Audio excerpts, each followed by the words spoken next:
It was at the dining room table, with the plates still warm and the silverware clinking, that my father said it. "You're nobody, Sarah. You never were." The words fell like lead on the shoulders of someone who once just wanted to be seen. Nobody at the table said anything. Not my mother, not my sister. I just lowered my eyes, like I had done my whole life. I didn't cry. I just took a deep breath and wiped the corner of my mouth with the napkin, as if that was normal. Deep down, it already was. In that house, I was invisible, except when I made the mistake of existing too much. To continue listening to this beautiful and special story, please like and subscribe to the channel. Write your name and the city you're watching from, so I can include a special greeting for you in the next story. The mashed potatoes on my plate had gone cold. My sister Jessica was talking about her promotion at the law firm, how she'd closed another big case. Mom was nodding along, asking all the right questions. Dad was beaming with pride, the way he never looked at me. I was 23 then, fresh out of college with a degree in international relations that I'd earned while working 2 jobs. But in that moment, cutting my steak into smaller and smaller pieces, I felt like I was 10 years old again. "Sarah just sits there like a ghost," Dad continued, not even looking at me. "No ambition, no direction. Jessica, now that's a daughter who makes something of herself." The words hung in the air like smoke. I wanted to tell him about the acceptance letter I'd received that morning, the one from the military academy's officer training program, the one I'd been afraid to mention, because I knew what he'd say, that it wasn't good enough, that I was running away, that I was settling for less than what Jessica would choose. Instead, I set down my fork and excused myself. "I'm not feeling well," I said quietly. Nobody asked if I was okay. Nobody followed me upstairs. And for the first time in my life, I was grateful for their indifference. I remember the morning I decided to leave. I didn't tell anyone. I just left a short note, folded my uniform inside my suitcase, and headed to the base. The routine there was tough, but at least nobody diminished me for existing. There, my merits mattered. My silences were respected, and for the first time, I began to recognize myself in the mirror. The acceptance letter was still on my desk when I packed. It was printed on heavy paper, official and clean. "Congratulations, Miss Whitmore. You have been accepted into the United States Military Academy's Accelerated Officer Training Program." I'd read it so many times the edges were soft from my fingers. I'd applied in secret, during my final semester, while Jessica was planning her post-graduation trip to Europe, and my parents were discussing which law schools she should consider for her eventual career change. I was taking aptitude tests and physical fitness exams. I was writing essays about leadership and service. I was dreaming of a place where what I did mattered more than whose daughter I was. The note I left was simple: "Gone to serve my country. Don't wait up, Sarah." I could have said more. I could have explained that I needed to find out who I was when I wasn't being compared to Jessica. I could have told them that I was tired of being the daughter who disappointed by existing. But they wouldn't have understood. They had never asked what I wanted anyway.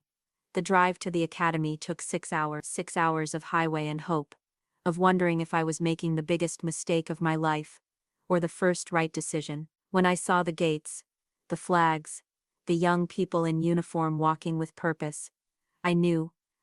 Basic training was everything they said it would be, and nothing like I expected. The physical demands were intense, but they weren't designed to break you. They were designed to show you what you were capable of. Every morning at Euro 500, every evening of exhaustion, every moment of pushing past what I thought was possible, I was becoming someone new. Drill Sergeant Martinez was tough but fair. She had a way of seeing through people, of finding the strength they didn't know they had. After the 3rd week, when I'd finally mastered the obstacle course that had been defeating me, she pulled me aside. "Whitmore," she said, "you've got something different. You don't need to be the loudest to be heard. Remember that." I wrote letters home the first month, short ones, mostly about the weather and the food. I told them about my training schedule, about the other cadets, about how I was learning navigation and tactical planning.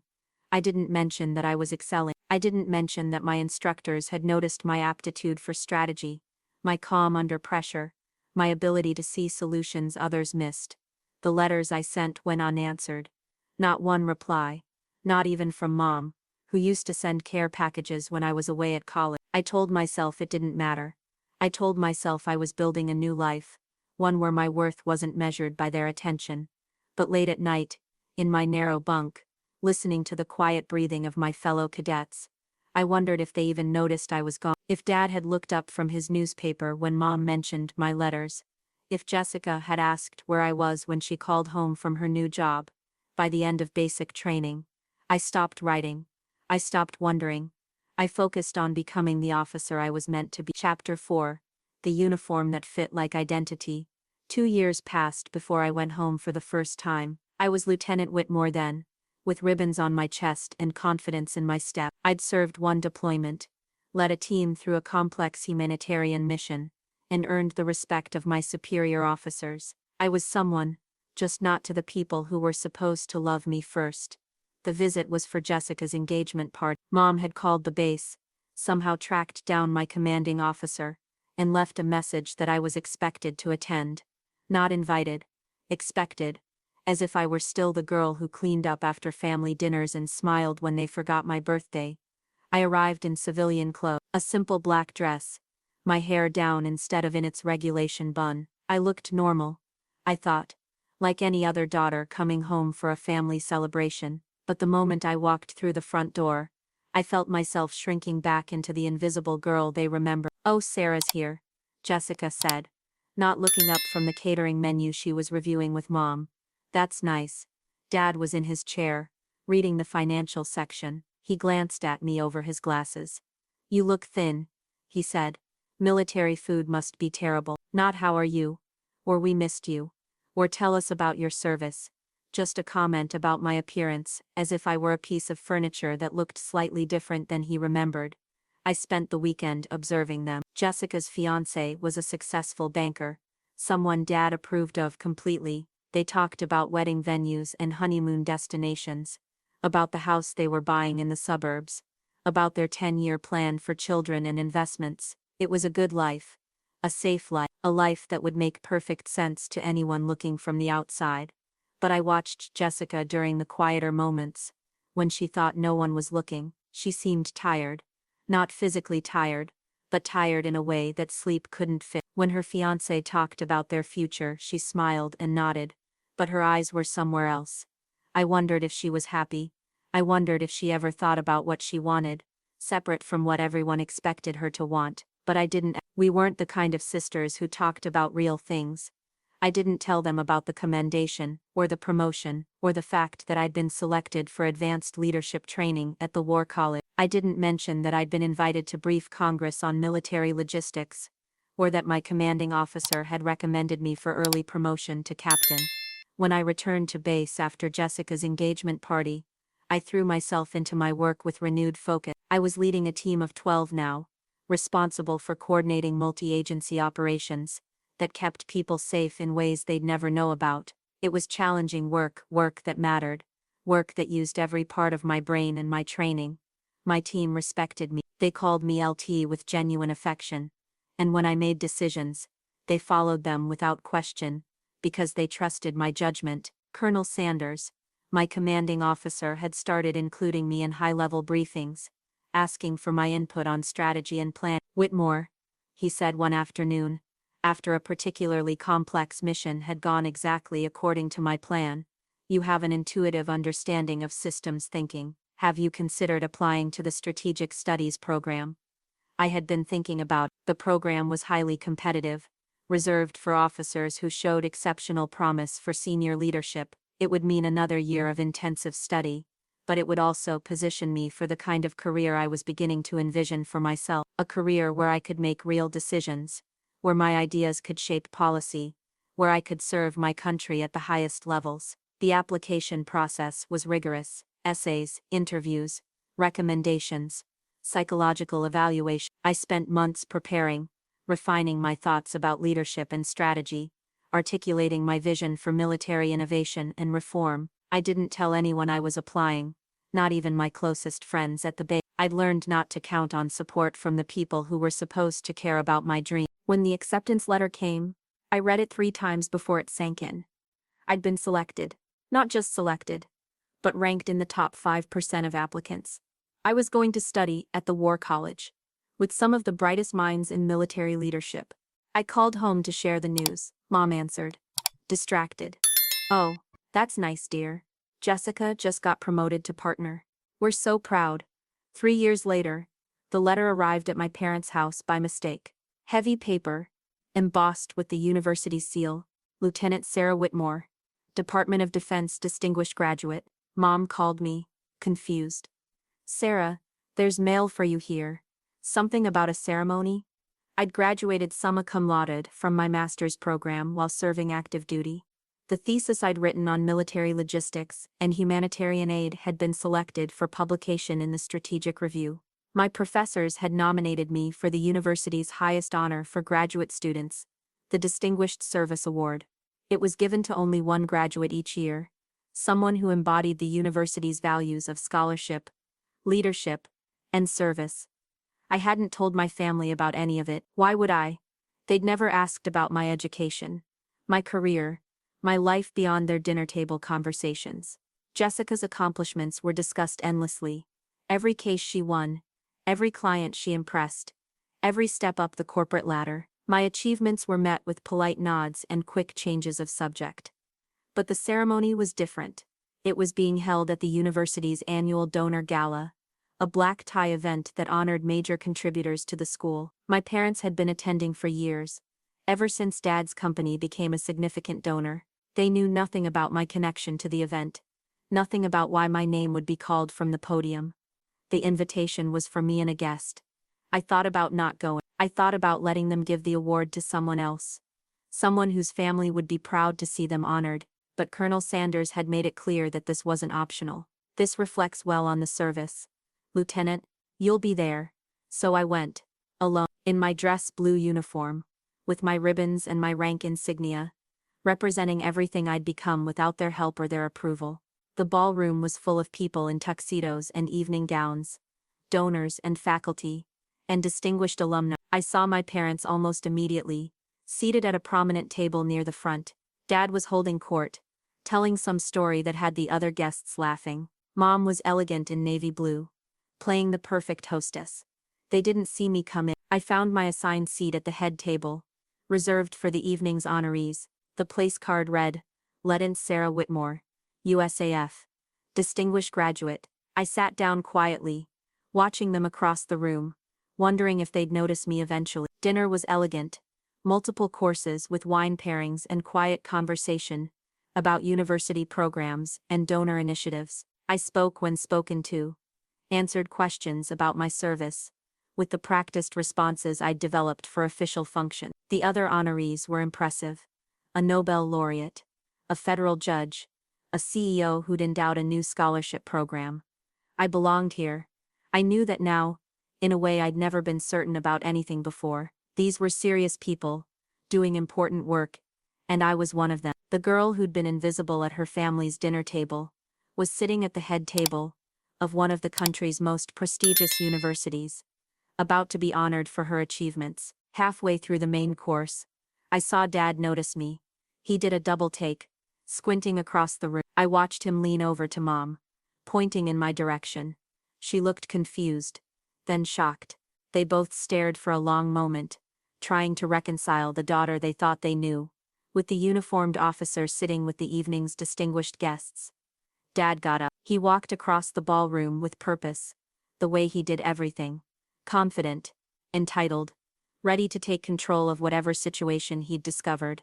Sarah, he said when he reached my table, his voice carrying that edge of displeasure I knew so well. What are you doing here? The conversation at my table stopped. The other honorees looked up, sensing tension. I set down my fork and looked at my father, really looked at him for the first time in years. I'm having dinner, I said quietly. This is a donors event, he continued, as if I hadn't spoken. It's invitation only. How did you? He trailed off, noticing my uniform for the first time, the ribbons, the rank, the professional bearing that had become second nature. Dad, I said, I'd like you to meet Dr. Richardson, this year's Nobel laureate in economics, and Judge Martinez from the Federal Court of Appeals. This is my father, Robert Whitmore. He shook their hands automatically, confused by the introduction. but I could see the wheels turning. I was sitting with these people. I belonged with these people, which meant I should get back to my table. He said finally, "Your mother will be wondering where I went." He walked away without asking why I was there, without expressing any curiosity about how I'd come to be seated with the evening's honoree. Because even seeing me in my dress uniform, even meeting my table mates, he couldn't imagine that I might be one of the people being honored. In his mind, I was still the girl who wasn't anybody. The dean stood up after dessert was served. Elizabeth Morrison, a woman I'd admired from afar during my undergraduate years, someone whose reputation for academic excellence was matched by her commitment to service. Tonight, we honor three exceptional individuals who represent the best of what our university stands for. Their achievements in their respective fields have brought honor to themselves, to their professions, and to our institution. She introduced the Nobel laureate first.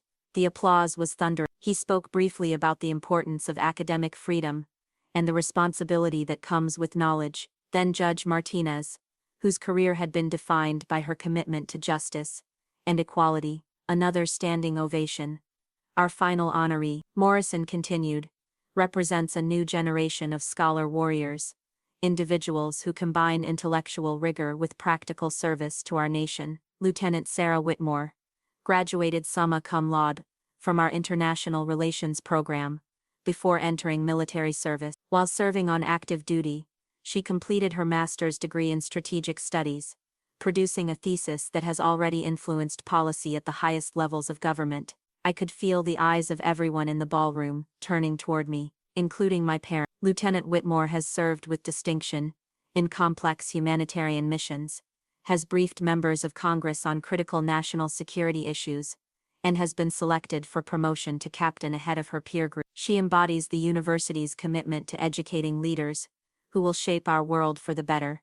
The applause began before she finished speaking. I stood up, aware that I was shaking slightly, aware that my parents were watching from across the room. Dad's face was pale. Mom had her hand over her mouth. "Lieutenant Whitmore," Dr. Morrison continued, "please join me on stage to receive the Distinguished Service Award." The walk to the podium felt like it took forever, and no time at all. Every step was measured, steady, the way I'd been trained to move under pressure. But inside I was the little girl who'd dreamed of this moment, without ever believing it would come. The girl who'd cleaned up after family dinners and wondered if she'd ever be worth celebrating. Morrison was waiting with the medal, a heavy piece of bronze and silver that caught the light from the chandeliers. This award recognizes not just academic achievement, but character, leadership, and service to others, she said as she placed it around my neck. "Lieutenant Whitmore, you represent the very best of what it means to be an educated citizen in service to others." The applause was sustained, genuine. I looked out at the audience and saw respect in their faces, recognition of what this honor meant. And at a table in the front, I saw my family. Jessica was clapping, looking stunned. Mom was crying, and Dad was sitting very still, staring at me as if he was seeing me for the first time in his life. "I'd like to say a few words," I said into the microphone. The room fell quiet. I hadn't planned to speak, but standing there with the medal around my neck, I knew I had something to say. When I was growing up, I often felt invisible. I felt like nothing I did mattered, like my voice didn't count, like my dreams were too small to be worth pursuing. My voice was steady, clear. The speaking skills I'd developed briefing senior officers served me well. I want to thank the professors who saw potential in me even when I couldn't see it in myself. I want to thank my fellow service members who taught me that leadership isn't about being the loudest voice in the room, it's about being the most reliable one. And I want to thank the young people who might be watching this, who might feel invisible, in their own families, in their own schools, in their own communities. I could see Dad clearly now. He was listening, really listening. You are not invisible, your dreams are not too small. And sometimes the people who love us most struggle to see who we're becoming, because they're still seeing who we used to be. That's not their fault, and it's not ours, it's just human. The applause when I finished was different, warmer, personal. I walked back to my table with my head high, the medal heavy against my chest, feeling like I was floating. The reception afterward was a blur of congratulations and business cards, of professors wanting to discuss my research and donors interested in supporting military education programs. I moved through it all professionally, graciously, but part of me was watching my parents across the room. They stayed for the entire reception, talking quietly to each other, occasionally glancing in my direction. It was nearly 10 o'clock when the crowd began to thin. I was saying goodbye to Dr. Richardson when I felt a hand on my shoulder. I turned around to find Dad standing behind me, still in his tuxedo, looking older than I remembered. "Could we talk?" he asked quietly. We found a quiet corner of the ballroom, away from the remaining guests. Mom and Jessica joined us, forming an awkward circle near the windows that looked out over the campus. "I owe you an apology," Dad said without preamble. "Several apologies." I waited. I'd learned the power of silence, the way it could create space for truth to emerge. "I was wrong about you. About who you are. About what you're capable of.